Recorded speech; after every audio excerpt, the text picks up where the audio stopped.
Hi and welcome back to PDA Dad UK. In this episode I'm going to be looking at food additives, food colourings and sugars and how they can affect autistic kids and also those kids who have ADHD or other hyperactivity disorders.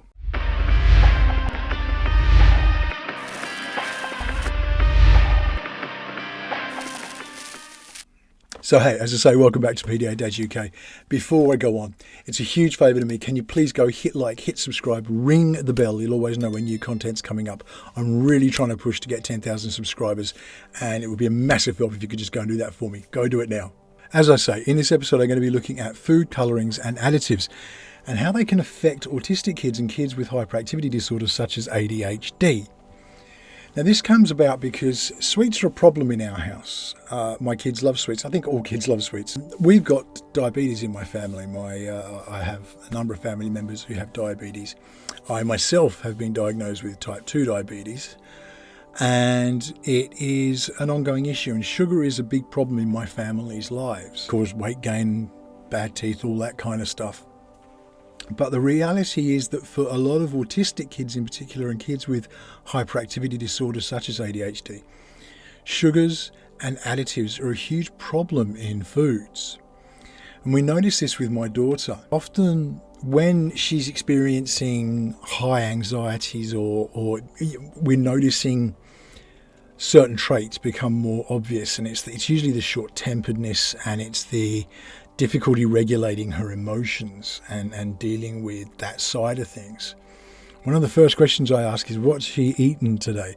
Because it does have a huge effect on her behaviour, and we've really noticed this. Now I need to preface all this with, these things aren't a cause of autism, they're not a cause of anything. We've already discussed this a number of times. Autism is a genetic thing, it's part of who you are, you're born with it. It's not something that's caused by vaccines or anything else like that. It's not caused by food additives like we're talking about, or pesticides or anything like that. Those things, they can have an effect on things, but they're not the cause of something like autism. They're not the cause of neurodivergence.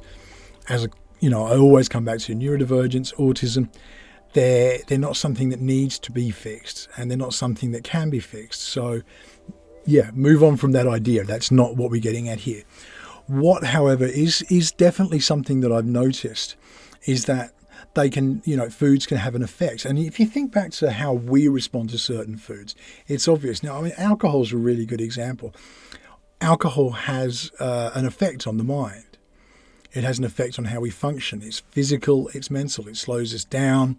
It can relax us. In other cases, it can make us feel more hyperactive. It certainly can unlock a lot of the barriers that we put in our brain that can be there for healthy reasons. And we often see people at their best, but also at their worst when they've had too much alcohol. Some people, alcohol is incredibly addictive. I have family members who are members of AA, and that's just something they can't go near. It is a really dangerous thing for them. They can't control that, and that in itself, if you're experiencing those problems, do get support. Go to AA, talk to them, see what they can do for you. But what I'm getting at is that alcohol affects the mind.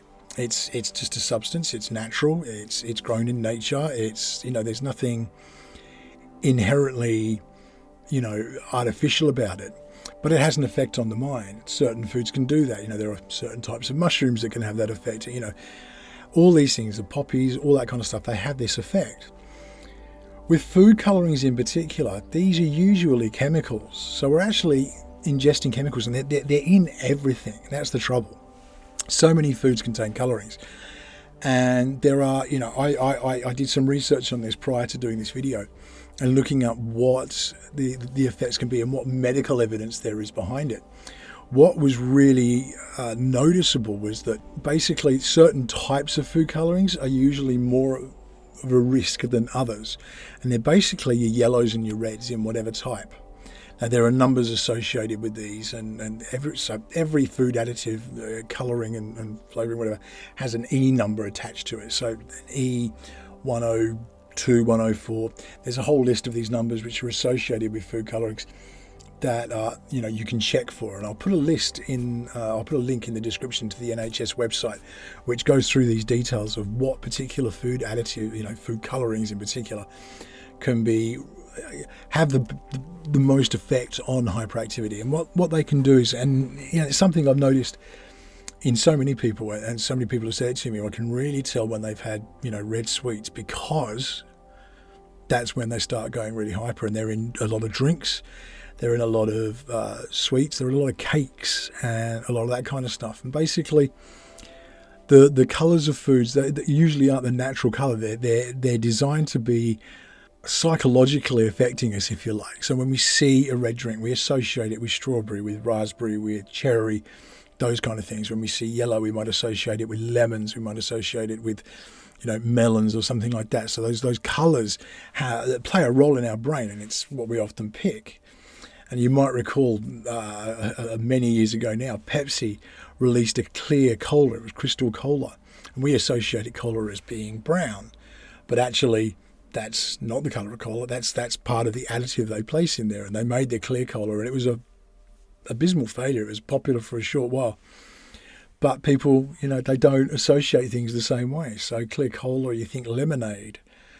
And so that, in itself has that effect. And when we think of clear drinks, that's what we think of, Sprite and 7-Up and all those kind of things. And these things can have a real effect, as I say, on the hyperactivity side of things. So my daughter, we're in the process of getting a diagnosis for ADHD, but it's basically acknowledged by the professionals that she has ADHD. It's just got to go through that ridiculous diagnostic process that we have, and the very time-laden one it is at that. But that hyperactivity really, really does pick up. So when she's had sweets, and it's something I can tell, when she's had sweets, she starts getting a lot more agitated, and it really affects the ability for her to temper her aggression and her annoyance. And I see this particularly in action when she's playing with my son. So when they're playing, if she's had sweets or a sugary drink or something like that, something which has colours and sugars in it, it really affects her. She gets a lot more short-tempered with her brother. She has to be in control a lot more. And that's a really interesting thing. It sort of plays into that PDA thing. So we've discussed in previous episodes, PDA, big factor in PDA, in fact, sort of the central factor in PDA is that need for control. And it really heightens that. So the way I see it, and this is purely the theory that I've come from seeing how she reacts, the anxiety's peaked. It somehow inhibits her ability to maintain that anxiety equilibrium. So we've talked before about the glass, and it fills and empties as the day goes on, and for most of us that's how we live our life. But for her glass of emotional capacity is almost always full, so it only takes something very small and it all spills over. And it seems to be the glass is a lot less stable when she's had sweets, when she's had colours, when she's had sugars, and she's a lot less able to control her reactions in that. And we will get to meltdowns a lot faster. It's a massive accelerant from what already meltdowns seem like they come out of nowhere so much of the time. But with time, I've learned to see certain triggers and certain warning signs that a meltdown may be imminent. With sugar and food colorings and stuff like that added, you can see it really expand. Now that brings into the play sugar as well. So it isn't just like sort of boiled sweets or gummies and stuff like that seem to have this effect. There seems to be a real link with the sugar content. And if you see that with chocolate, my daughter loves chocolate. I think most people love chocolate. It's one of those things, but she really loves chocolate. And she'll go out of her way to get it. If we've got it in the house, she's like a bloodhound. She'll find it. She'll get to it. It's like when the pigs are trying to find truffles, they do that. It's just like that. She just goes for it. She's got this homing instinct that I've never seen in anything else. She just knows how to seek it out. We just don't seem to be able to hide it in any way. But the reality is that she loves that. But the sugar, I can always tell when she's had chocolate. There's something else in chocolate, and I suspect it's the caffeine content. And again, this is theory by me. This isn't scientifically proven or anything like that. These are the things I pick up as a parent by observing. When she's had chocolate, and I think it's that caffeine content, it really does escalate things. I think the combination of caffeine and sugar Caffeine's a really interesting one because they've actually found with many neurodivergent people, caffeine can have the opposite effect to what it would have on myself as a neurotypical person. So I'm in the morning, I get up, I need a coffee. I'm a zombie until I've had something caffeinated to drink. I need that in the morning. I love good coffee. I've become a proper coffee snob over the years, much to my own shame. But yeah, that's what I seek, that's what I like, that's what I enjoy, and I need that. But interestingly, caffeine can have the opposite effect when you're neurodivergent people. Many people, this does apply to things like ADHD. Some people, caffeine will have the opposite effect, and it can be a sedative. And that's just in the way the brain works. So, we've talked about so many times. The neurodivergent brain just interprets the world differently, but it processes things differently as well. And so these effects of things like caffeine, where they'd have a stimulant effect on myself, they can be a sedative effect on those who are neurodivergent. So it can be a useful thing, but I think the combination of caffeine and sugar together in chocolate really has a marked effect, and you can really see it. We know when she snuck something because you can see it in her behaviours instantly. Now, there are sugar-free alternatives or low sugar, the diabetic chocolates and stuff like that. She doesn't like them as much, but they're an okay replacement, if you like. It's one of those things that's particularly difficult when it comes to friends and relatives, because one of those things is, we're out for a treat, and she'll, they'll buy her things, not really thinking about the ongoing risks or possibilities that are there. And it can become a real issue. It's one of those things we have to be very careful with. If she's out, we need to somehow really specify no sugar, no sweets, nothing like that. We're not cruel. There's that element there of she needs treats, and it's very difficult for her brother. Obviously, my son is a neurotypical, and he can have sweets. Now we don't want to make that something that's too much of an issue between them, so we try and keep sweets out of the house. It's difficult, and I'll explain that in a minute. But we do try and keep sweets out of the house as much as possible. But for him, if he's at school, he's okay to have a few sweets. It won't affect him in the same way. But for my daughter, it's very, very fast effect they have, and it's a long-lasting effect. So once she's had some sweets, we know about it, and it's there for a while. And unfortunately, there's nothing we can do about it. There's nothing we can sort of offer to temper it or draw it back. We kind of have to ride the wave.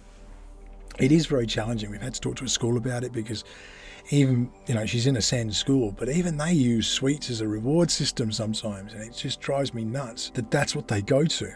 This is the issue we face, is that these colours, sugars, they're in so much stuff, and there's a lot of knowledge out there now about the dangers of refined sugar, so white sugars and stuff like that.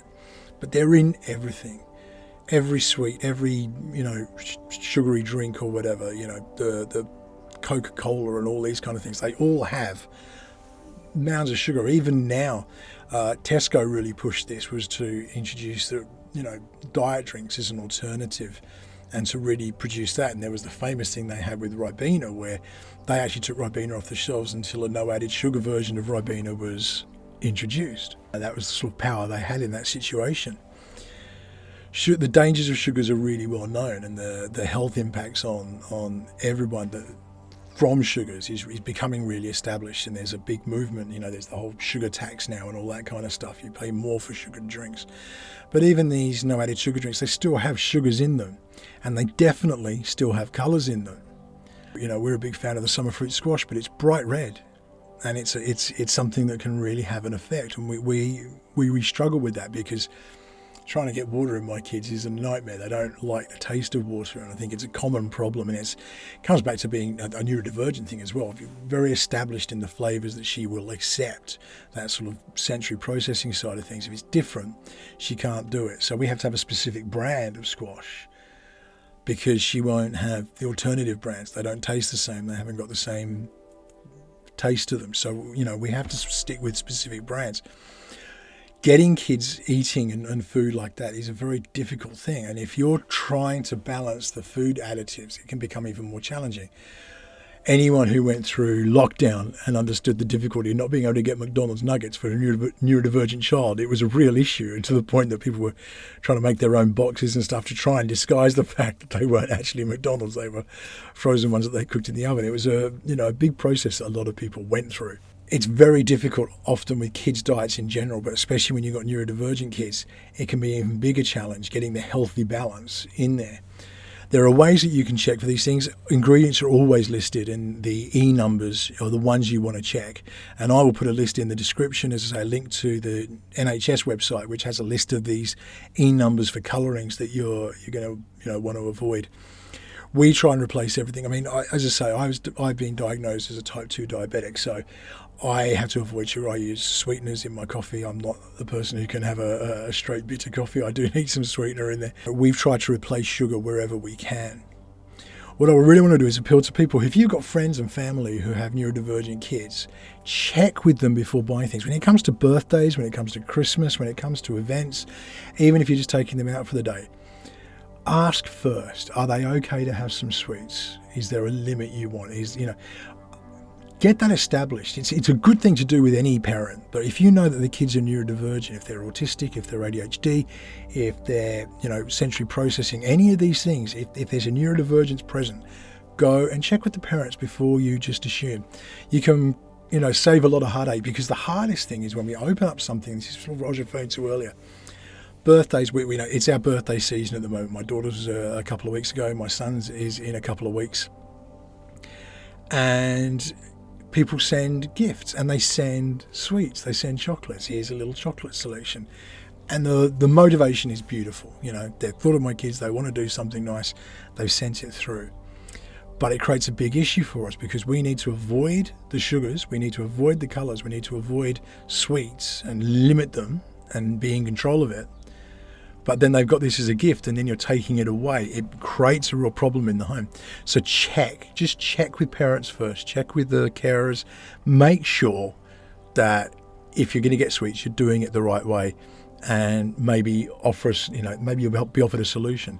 There are so many, Poundland have so many great little cheap toys that you can get, that you can just pop in a thing and send them off. There's loads of little deals on Amazon and stuff like that, if that's what you want to do. Supermarkets all sell very cheap toys, and for my kids, a pack of Pokemon cards or a small plushie or something like that, will be over the moon, and it lasts a lot longer than a chocolate bar. Maybe not as long as the effects of the chocolate bar, but that's kind of what we're getting at. So yeah, it's a really important thing. Do check it out. Go do some research on how your foods may be affecting things with colours and with preservatives and with sugars, and check that it's okay. Go check the numbers on the thing, and as I say, the links will be in the description for the NHS and the details that you need to be checking the products that you're purchasing. That's really all I had to say. It's just something that's, as I say, birthday season in my home, and it's something that has been coming up, and I thought it was an important one to address. Please do go hit like, hit subscribe, and ring the bell. You'll always know when new content's coming up. And you'll also be helping me massively to reach that 10,000 subscriber goal. So please go and do that.